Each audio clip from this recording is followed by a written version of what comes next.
WisconsinEye's Campaign 2024 programming is sponsored by Wisconsin Counties Association, Nicolet National Bank, Wisconsin Hospital Association, Operating Engineers Local 139, the Wisconsin Realtors Association, the Wisconsin Laborers District Council, and North Central State's Regional Council of Carpenters. To support programs like this, please consider a tax-deductible donation at wiseye.org/donate or by texting WisCI to 44321.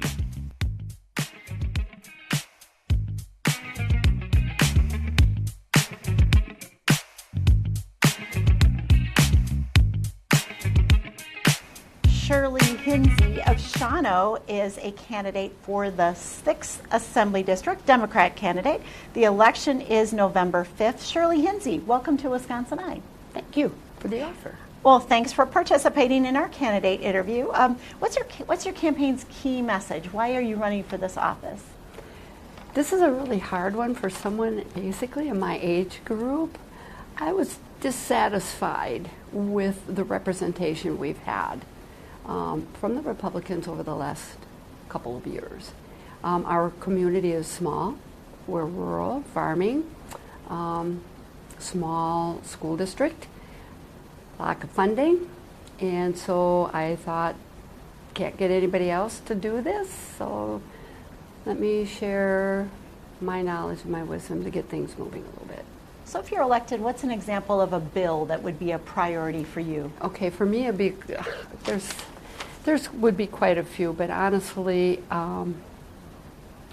one would be some things to do with elderly.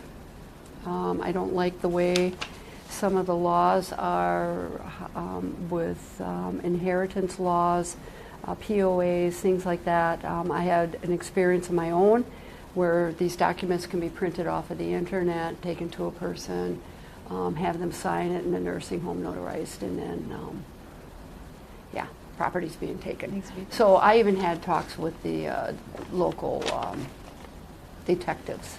It's a new way of robbing seniors blind. Bill priority. That would be a priority, something on that order. So if you're elected, you'd be entering during a budget year, and the state's projected to have a more than $3 billion surplus. Do you have any priorities for use of that surplus funding? Shawano County, right now, the county board is looking to balance their budget, and what they would like to do is borrow money at maybe 6% interest. The money is sitting in Madison. It needs to come to rural communities, not just the metropolitan areas. It's a passion of mine. I have been in government in different positions before. It's never a good thing to borrow money to balance a budget. We're also hurting for expansion in our sheriff's department, police department. Shawano has become a bedroom community to Green Bay, and along with that expansion comes a need and an increase in infrastructure. People in my district are paying property taxes. Some of that is county taxes. That money winds up in Madison. We're sitting on that budget down there, and we're not getting anything of it back above Highway 29. And as you can see, I'm passionate about that. What about taxes, tax reform, tax cuts? Should any of that surplus go toward that? Taxes are a funny thing. My father was a city assessor, okay? And I know a lot of people are saying we need to roll back our property taxes. There's no easy way of explaining this as a candidate. First and foremost, you can't reduce property taxes or taxes going into the state, because if you do, it has to be made up somewhere else. So your personal property taxes in the community that you live in obviously are going to have to go up in order for that to support the infrastructure in that community. It's a double-edged sword. As far as I am concerned, I got to work with people down in Madison across the board to come up with something feasible for everybody. Right now we're stagnant again. I see it in my own community.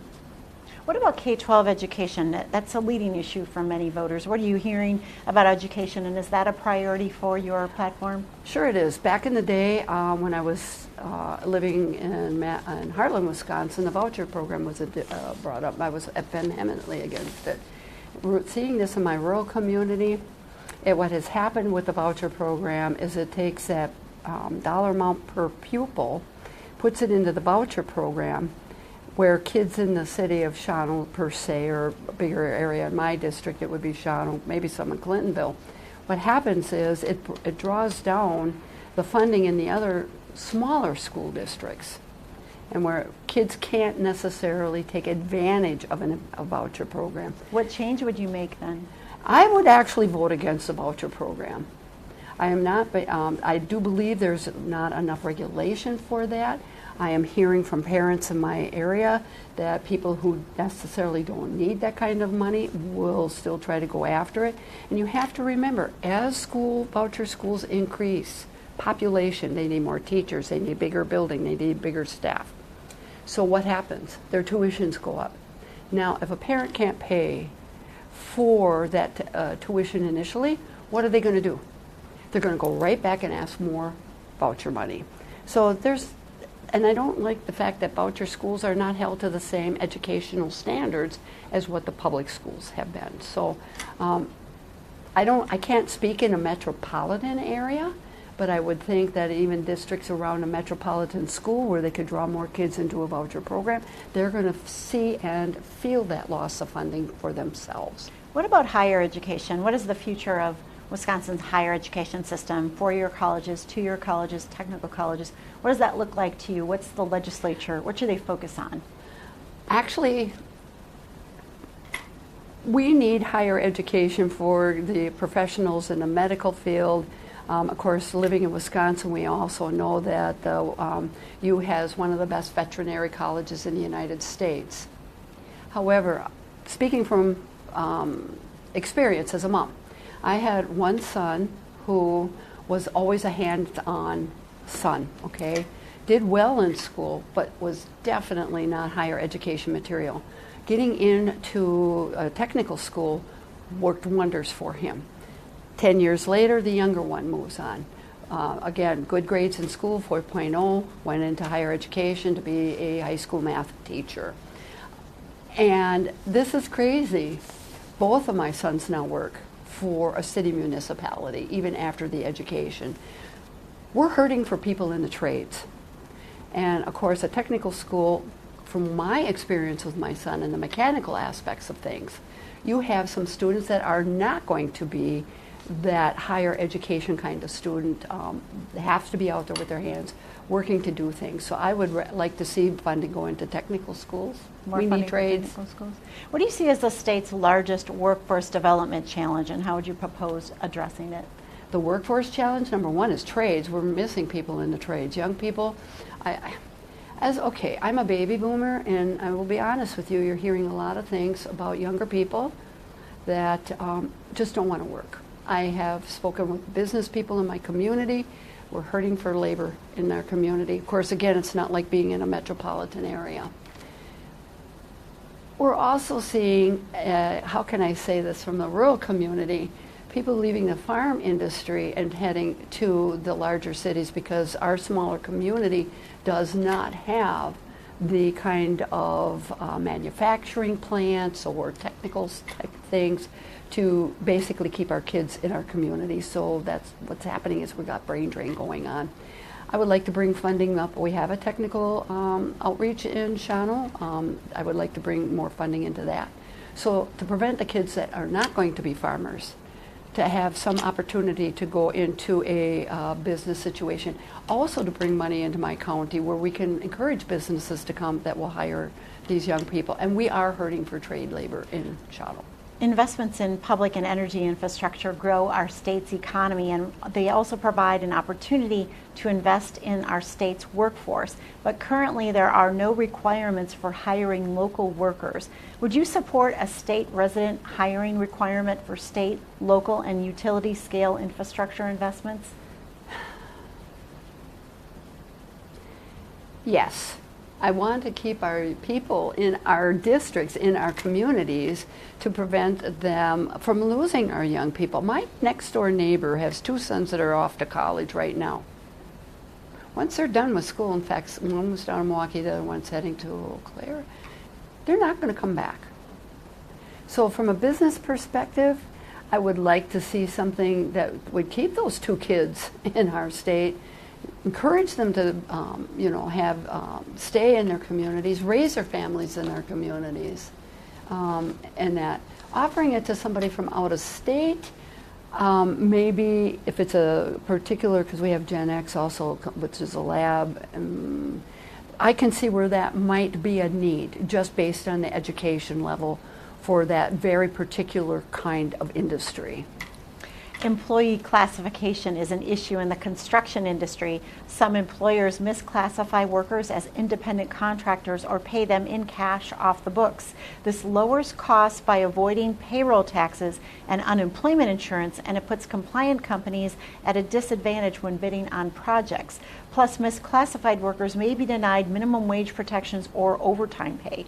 Are you aware of this, and what do you think should be done about it? Well, let's look at it from this perspective a little bit. Maybe we're talking about a union type of a contractor. Again, I've had a little bit of experience with that within our county. They did go sought outside construction for a particular highway project. They had issues with that project. They went back to find the contractor, to rectify the problem, and they were not found. So, of course, the burden of that repair was put on to the taxpayers of the county. Is there a solution that you would see for this problem? Well, I would think that the union end of it would help keep, the wages and, the benefits and things like that more available to the people who do this. As a bookkeeper, paying anybody under the table is never a good idea. If you are a business owner and you pay somebody under the table, that isn't a good idea either. You're not only shortchanging that employee of yourself, but you're also going to probably ruin your retirement benefit down the line, as in Social Security and Medicare benefits, which will also affect the employee too. So, affordable rental housing is an issue in Wisconsin. Some have proposed government-imposed rent control to maintain affordability, while others argue that keeping rent artificially low will decrease rental supply, resulting in increased prices. What is your sense of housing as an issue, and which best addresses rental housing affordability, rent control or building more rentals? Shawano is hurting for housing all the way around now that we're becoming more of that bedroom community to the Green Bay area. It is having a significant impact on the senior housing. What's happening is when you become this kind of a community where people are living in your community, working in this rural setting, the wages are so much bigger than what they are in a rural setting, no matter what. So of course, you working here, coming to rent by me, where the rents now in an apartment are $1,300 for an apartment, 2-bedroom, up to, I think the duplexes are $2,500, you probably wouldn't bat an eye on it.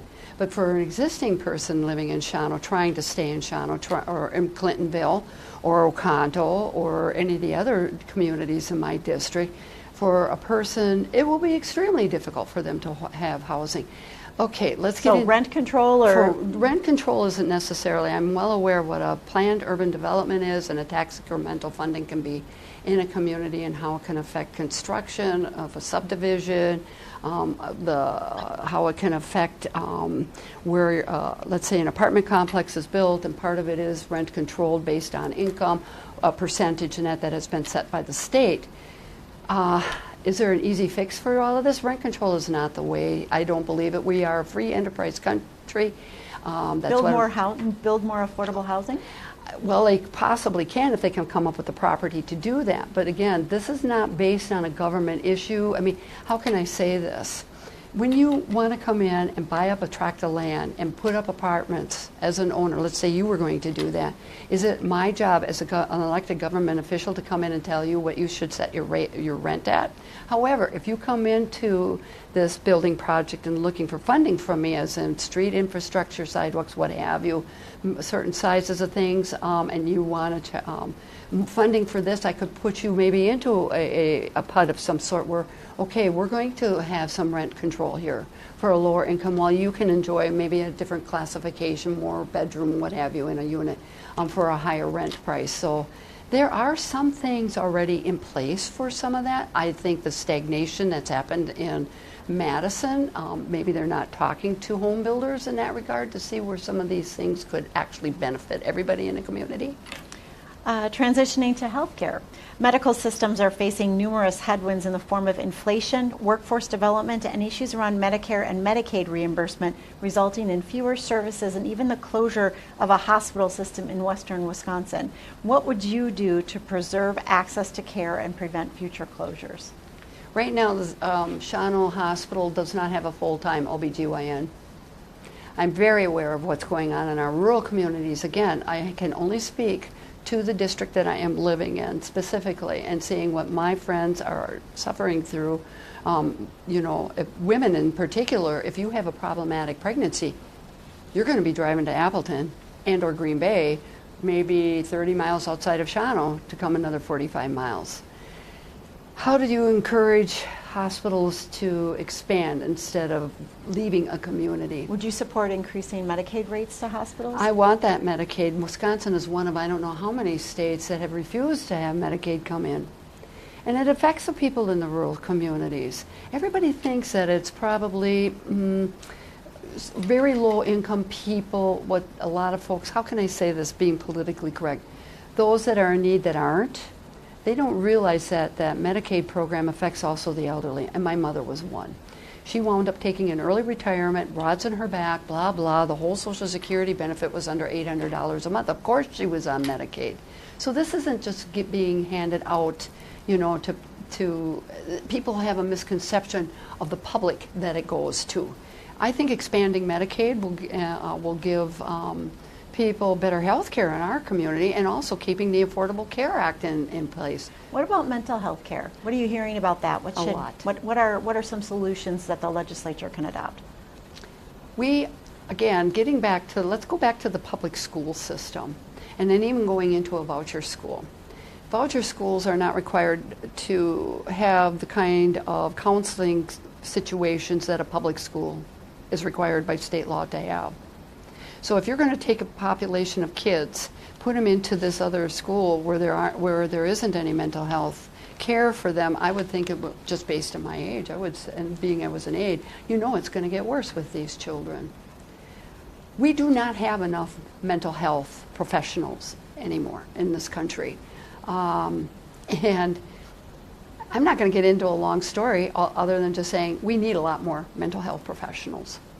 How should Wisconsin move forward on abortion policy? This is I thought about this at great length. And for me, I'm going to say it this way. How should Wisconsin move forward on guaranteeing women have the say-so over their own reproductive rights and the size of their families? To me, the word abortion is a trigger word, and it gets everybody all worked up beyond measure. I'm of the age, a lot of us gals walked that walk how many years ago to guarantee that there were rights yet for young women today. And what they don't understand is if by denying a woman her right to decide what is necessary for her health and her family, if anything happens to that individual, and I would say in this room there are people that are double income families. Let's take the woman out of that double income, which all of the mortgage, the car payments, everything in their life is dependent upon. Take her out of that financial equation. That burden, that financial burden, will be put all onto the significant other, the spouse, and or maybe even if she's a single mom and had some health issues, then you're going to be looking towards parents if there's a support group or whatever.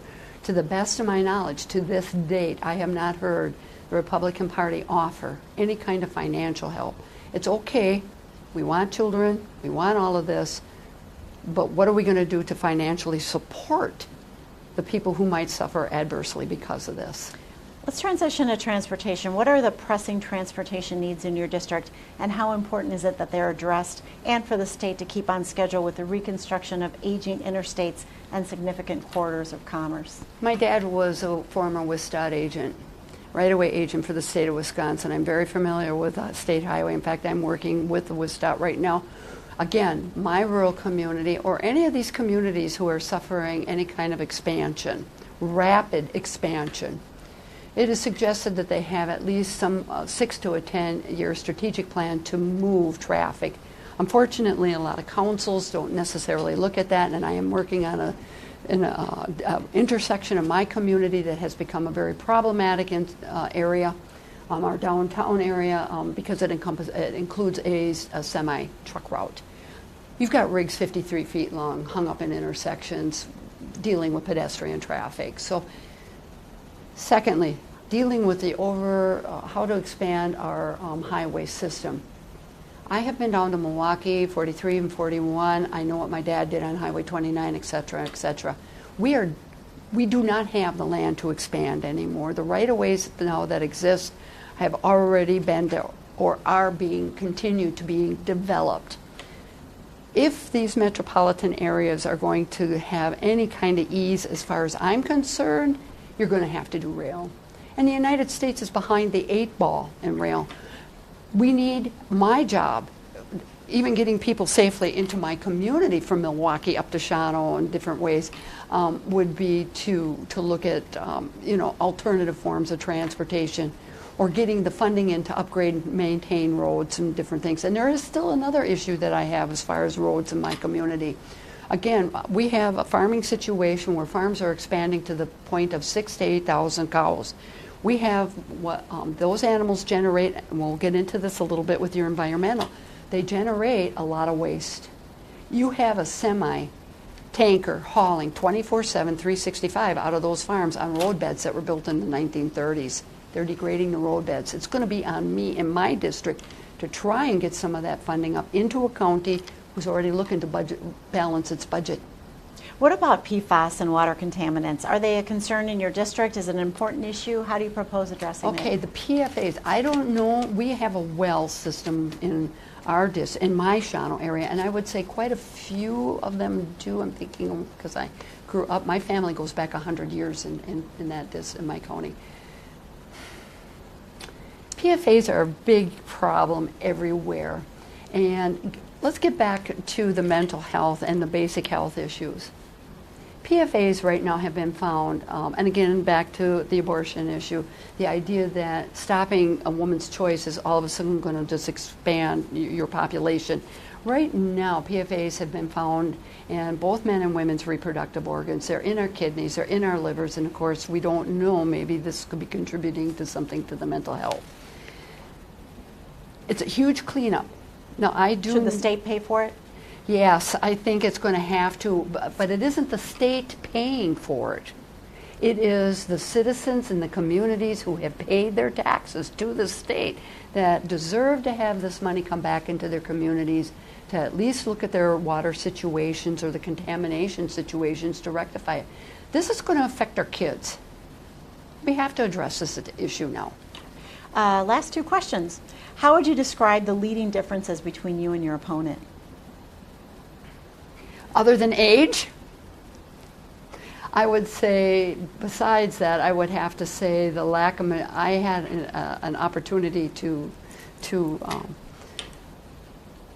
meet my opponent in kind of an unusual way, and I can tell you the people that were with me at that particular time were pretty much flabbergasted as to the behaviors, I guess you could say, which in my mind would possibly translate into how seriously they would take the issues that you and I are talking about right now.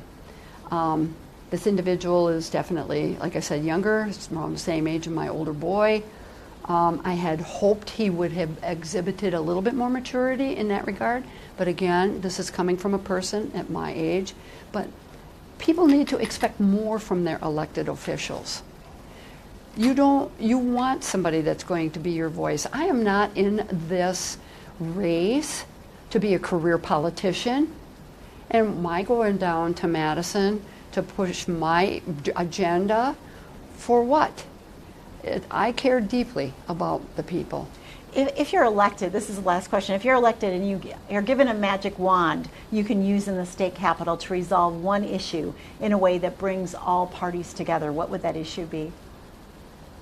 Well, that's the thing, and I have, being I was just at our county fair recently this last weekend. How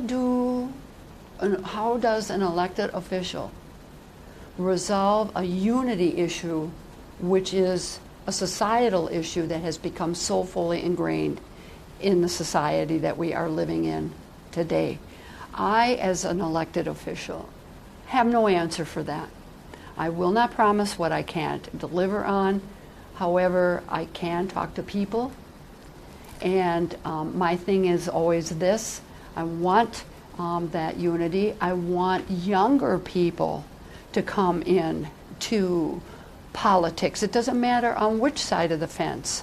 And to some extent in my community, because of it being a majority of a Republican community, trying to get young people or even business people to speak their minds on the, as a Democrat, they're very afraid of the retribution from a business perspective. And I've had just lately 2 business people talk to me about that today.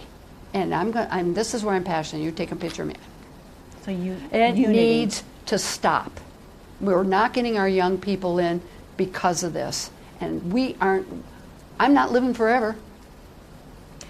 Well, thank you, Shirley Hinze of Shawano, Democratic candidate for the 6th Assembly District. The election is November 5th. Shirley Hinze, thank you for talking with WisconsinEye.